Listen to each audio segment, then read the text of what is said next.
Okay, so let me tell y'all about the police robbing me in Ghana.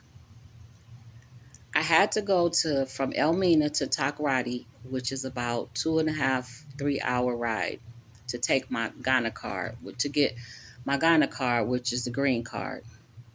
So it's me, my husband, and the taxi driver taking us to get the Ghana card. We go get the Ghana card. We go get the Ghana card and we eat and we left. On the way back, the police pulled us over.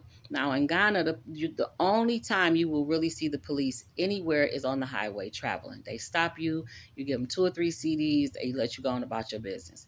You don't give them the money, they're going to cause a problem for you. So we driving. Sure enough, here's the police barricade, and the police pulls the driver over. The police tell the driver they want 3 CDs.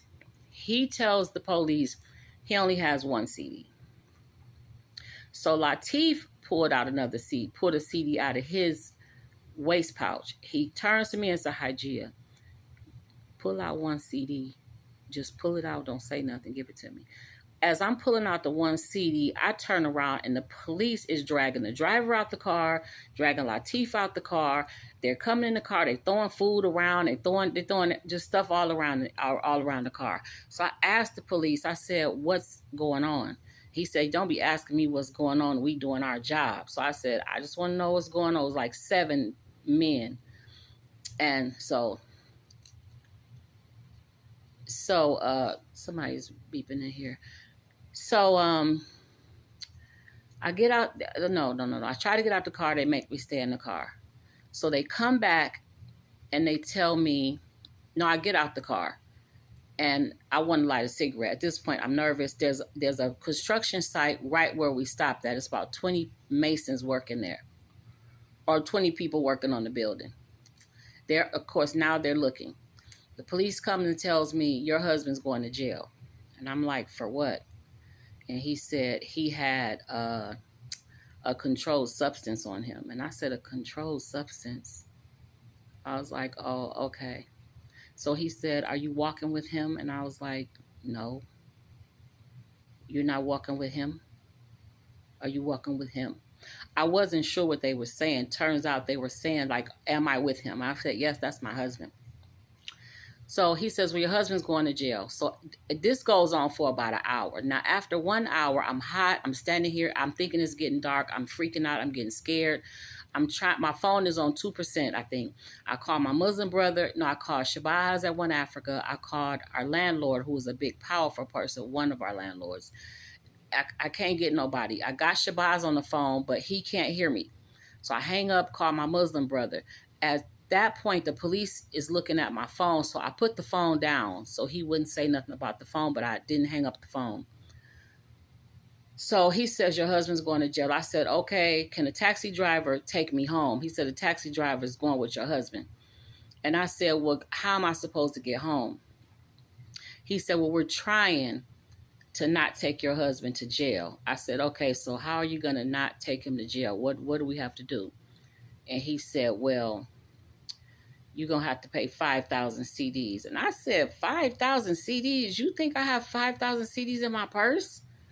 I said, I don't have 5,000 CDs. I had 5,000 CDs in my bank. I can't tell them that. I said, I don't have 5,000 CDs. I don't have it. So he said, well, your husband's going to jail. I said, okay, well, can you let the taxi driver take me home?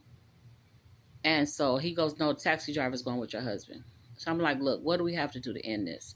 So he decided to take my purse from me and dump my purse out. Another officer said, no. You can't empty her purse. Let her empty her own purse. So I dumped my purse out. Sure enough, 500 CDs came out. That was what I had left from spending 960 CDs on the green card and paying 300 for the driver.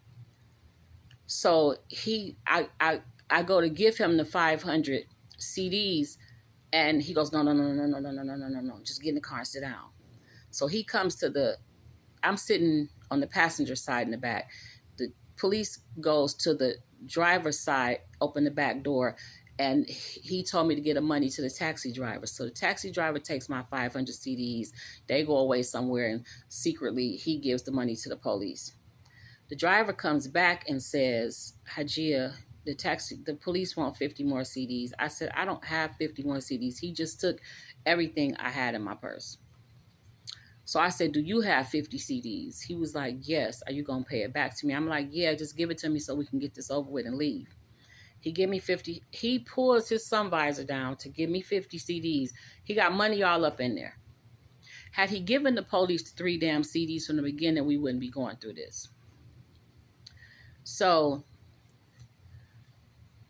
about 2 hours passed. I'm still standing outside the car. So my husband, I'm trying to see what they're doing now. They done got their money, blah, blah, blah, blah, blah. So they're asking I don't know until they release my husband that they're asking him, they're giving him the phone to call and ask his family for 1,000 CDs. He said he told them, I don't have 1,000 CDs. My family is poor. We don't have that. So the man comes back to me and said that I need to call my family and try to get some more money. I said, well, I just called my dad. He's a lawyer in Accra, but he's so far away, it's going to take a minute. I said, he's closing his office up to come and see about me right now. So immediately the police was like, your dad lives in Accra? And I was like, yes, he's a lawyer in Accra. I'm lying, I know this, but I'm trying to figure this my way out of here. So they let us get in the car. We're off. We're gone. Whew. That's when my husband tells me they tried to get his family to send us out 1,000 CDs and blah, blah, blah, blah, and blah. From the first day I got to Ghana to that day, which was about a year later, that happened, I believe, May this year, because I needed to get my Ghana card to go ahead and apply for residency, which I decided not to do that. I don't want residency in Ghana unless my mind changes later.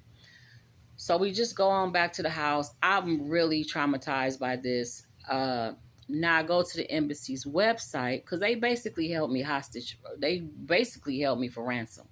There's nobody I can call. If I called the Takoradi police to try to report this. They tell me to go to the Elmina police. I can't go to the Elmina police because I don't know how miserable y'all can make my life because there's no rules in Ghana.